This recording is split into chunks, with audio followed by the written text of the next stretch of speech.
I'm Will Friedman, President of Public Agenda, and it's my honor and privilege to share the stage right now with a personal hero of mine, social scientist, public intellectual, innovative researcher, co-founder of Public Agenda, with Cy Vance back in 1975.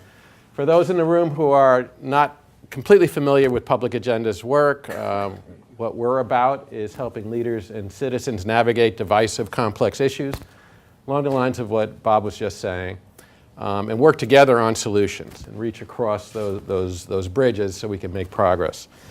We can be thought of as nonpartisan public facilitators of public problem solving with a unique perspective on public opinion research and the art of public engagement. And we work with communities, cities, states across the country to help them tackle issues like helping all students succeed in school, making healthcare affordable, and a host of other issues. You're going to get folders on the way out that have more information about Public Agenda, so you can learn more about us there. If you're not that familiar with our work, and certainly reach out to me and any of us, and our staff is around the room after we're done, and you can learn more. But now, this part of the program, I'm going to have a conversation with Dan, and I'd like to start us off sort of at the beginning, and ask you to talk about the problem that you and Cy created Public Agenda to address back in 1975, and how you look at that same problem today. No, thank you, yes. I first want to say that it isn't often that you find a setting as splendid as the occasion for the 40th anniversary. So to Sally and Norton, very deep thanks. Lots of time, money, effort, love went into it, believe me. The beginning of the Public Agenda was extremely casual. I don't remember how Cy and I happened to decide that we would meet once a month for lunch at the Yale Club or the Harvard Club. We changed back and forth. Just to talk about affairs and politics.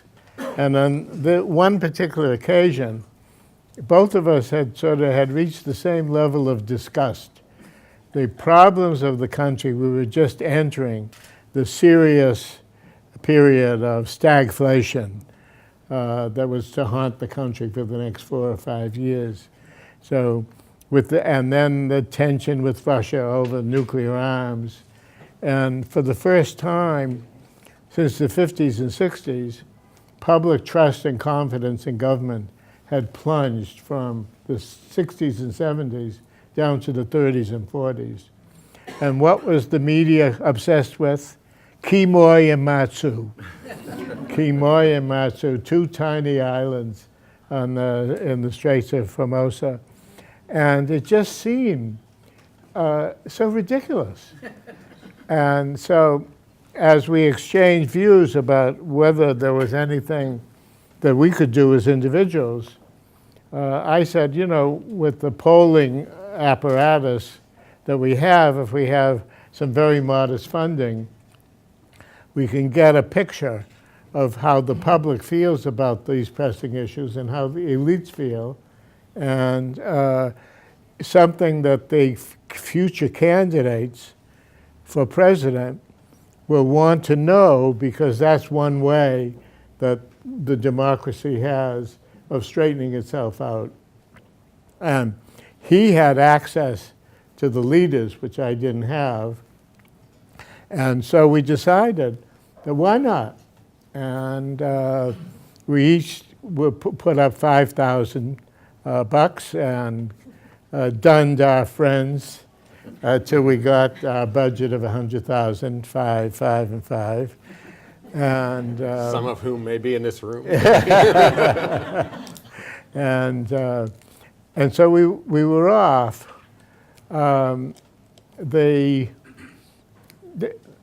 Bob mentioned Cy's dedication to principle. It was one of his most striking characteristics of anybody in dealing with him. And he set down a couple of principles for the Public Agenda. One was that it's nonpartisanship, that he felt that its credibility depended on his being able to frame issues in a way that cut across party lines. And second, for at least our initial reports, to avoid taking a position, because he thought in that way that would free the candidates to mull over it and accept them.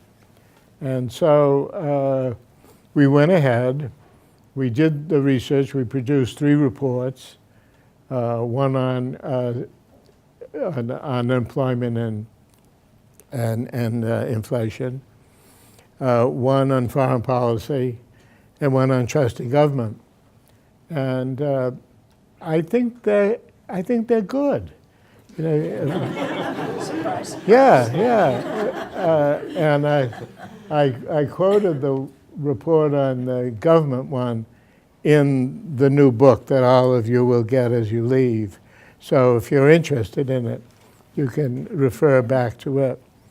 But this idea that I would say, if I could sum it up in a sentence, that the mission at that time was to try to see if there was some way to get the attention of the country focused on the issues that really mattered the most rather than the trivial and divisive issues. And I think that that theme, after we did the 3 reports we had said at Cy's suggestion, that we go out of business, was part of his principle.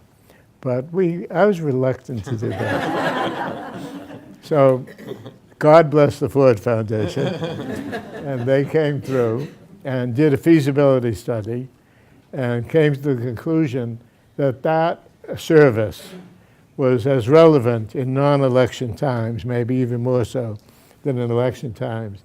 And thanks to their support, they gave us a shove, and we've been struggling ever since, leaving everyone who's been president as my successors with the problem of how to get money for something as austere as a nonpartisan Piece of cake. Yeah. So and they're doing miracles. So I couldn't be more pleased. So I think that gives you a little background about how things. Yeah, absolutely, and that's a fantastic history, and actually that I haven't heard articulated those principles of Cy, and it's amazing how much they are in our DNA today. And speaking of today, let's talk a little bit about how the need for what Public Agenda does plays out in today's world compared, Yeah, well, I think that things were clearer 40 years ago somehow. The problems didn't seem quite so confusing. Maybe it's just because you can see it in the light of retrospect.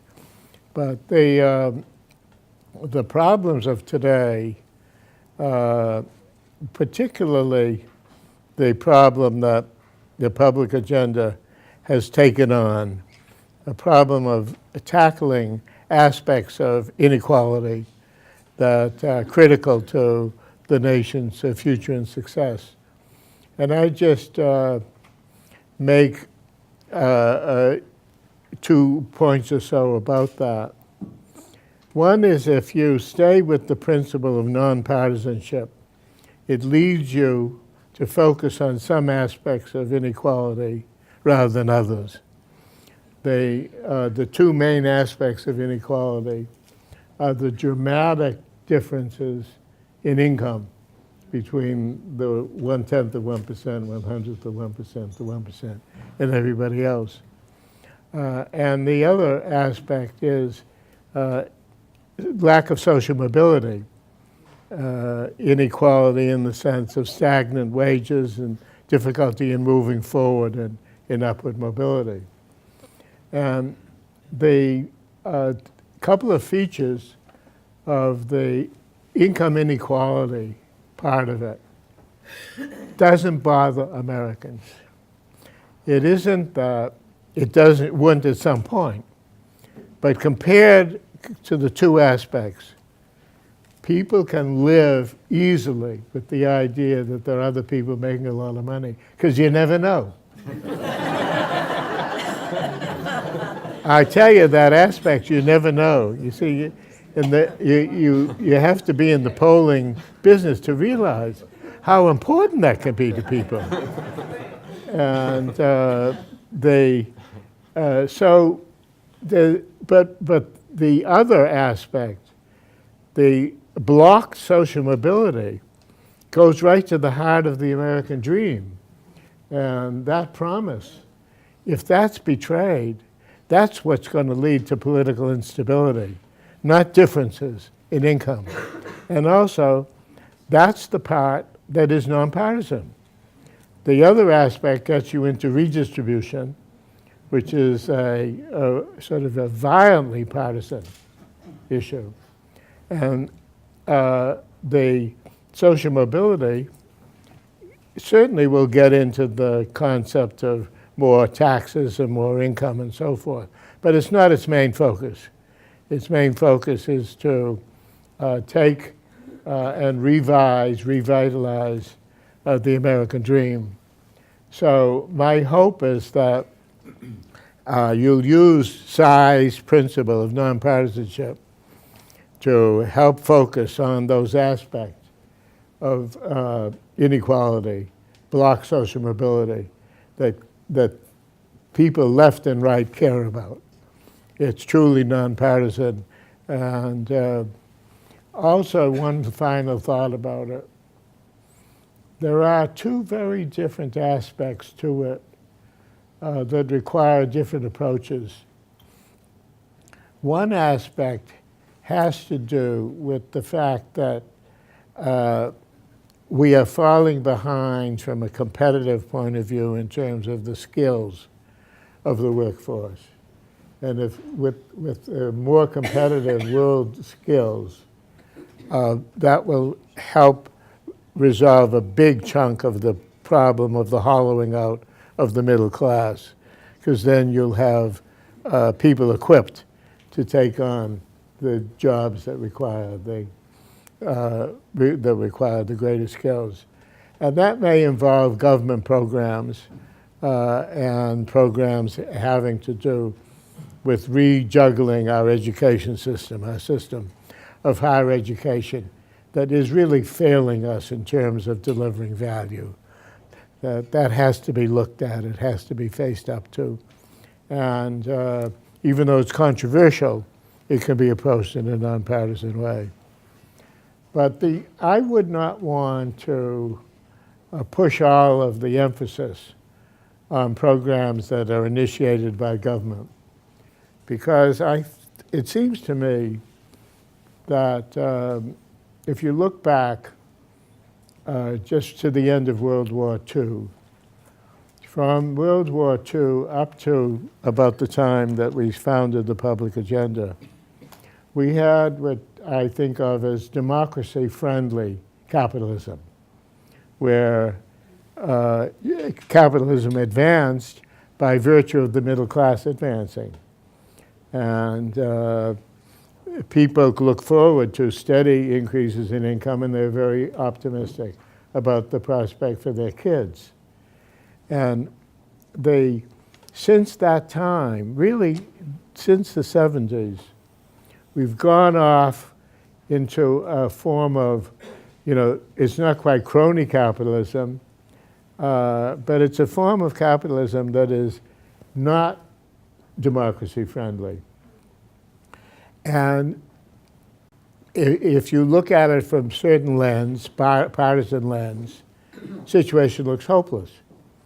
If you look at it from a detached point of view, an objective point of view, you see many signs of the possibility of self-correction.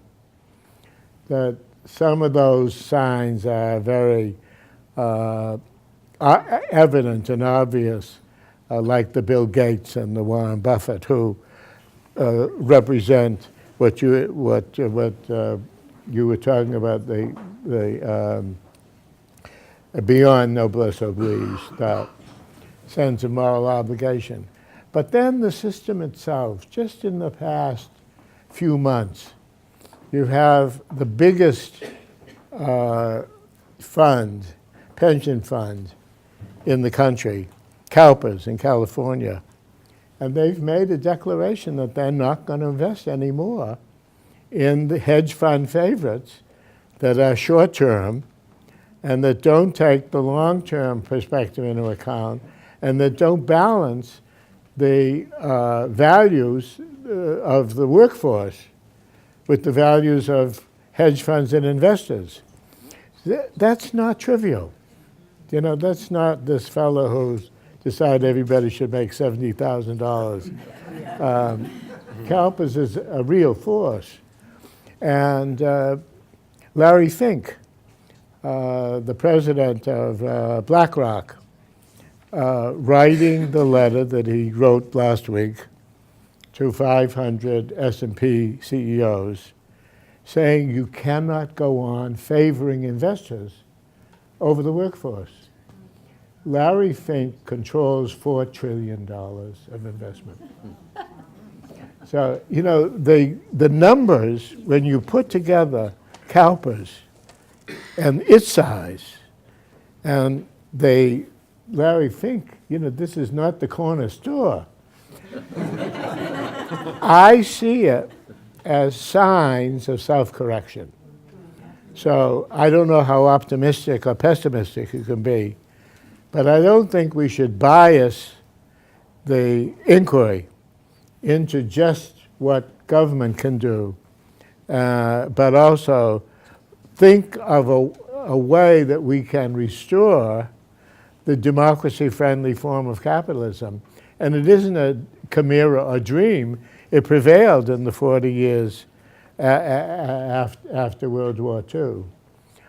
So those would be some of my feelings about the project. Good. So some signs of hope. Yeah. It doesn't hurt. And what Dan is alluding to when he's talking about public agendas work in this domain is a new initiative that we're taking on as an organization called Restoring Opportunity. And that's a 10-year commitment that we're making as an organization to help the nation address this issue that Dan is articulating with such force here. So we're gearing up for that, and it's going to be something that we pay a lot of attention to going forward, both in terms of government policy, but also in terms of the civic sector of society, the private sector, the entire democratic problem-solving apparatus at our disposal. Our work as we see it, as we're beginning to formulate it for this initiative, is to help communities, cities, states grapple more effectively with how to expand opportunity, how to create new norms and new practices that expand opportunity, particularly in three realms. Education is one, employment and economic security is a second, good jobs. And the third is around political participation. And making sure that people have opportunities to participate in politics in ways that are meaningful. And I agree completely that the way in for public agenda is through this opportunity challenge and the danger of diminishing opportunity, and that is a multi-partisan, bipartisan, nonpartisan framing. As you get into it, the vast inequality in which some people have so much more than others, you may not be able to avoid it completely, is one of my hypotheses, but we'll see, because of the way in which it skews political outcomes or potentially skews political outcomes. You may not be able to completely keep away from that side of it, but we'll find out as we go, as we move. Certainly our way in is by focusing on opportunity, and that's what we're going to do. Yeah. I just want to add, as a personal note, I'm just so pleased that Cy Vance Jr. Came tonight, and I'm sure he feels the respect, the love, the care that all of us share and have shared over this 40-year period for his dad.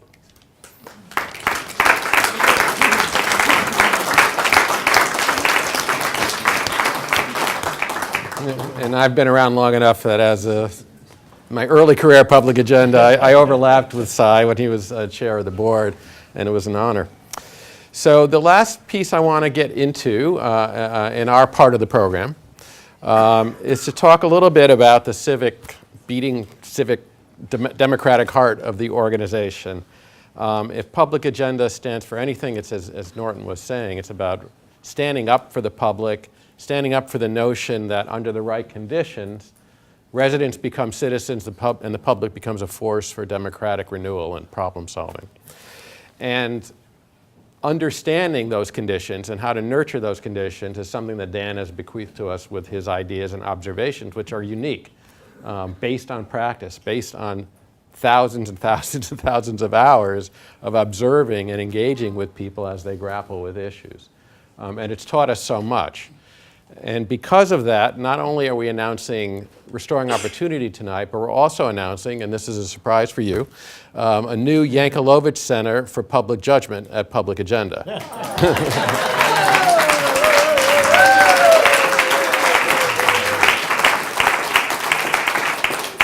So this new center is going to be dedicated to developing, applying, and disseminating your ideas about the public's role in a democracy. It will do original research. It will create tools to help people engage the public and help communities do so. It will convene practitioners and thought leaders and disseminate these ideas and give them greater currency. We're going to put our best behind that. This center is animated, first of all, by our long-standing relationship with the Kettering Foundation. Which has agreed to a robust program of collaborative research for several years at least to get that will flow through the center. And now you're talking. Yeah, now we're talking. Now we're talking. We're always working angles, Dan. Dan, we hope that you'll help us formulate some of the inaugural projects of the center. Formulated fun. I understand the language. We want to thank David Matthews, Indeed we do. Who's represented tonight by John Dedrick. Yes, represented tonight by John Dedrick, who's standing in the back there. David, thank you for being here, John. David is a longtime friend, a longtime board member of Public Agenda, and the president of the Kettering Foundation. And he is truly heartsick, seriously, that he can't be here tonight because of a long-standing family commitment that disallowed that. However, we asked him if he might say a couple of words via video. And we have a 2-minute video of David saying a couple of words, so we're going to show that now.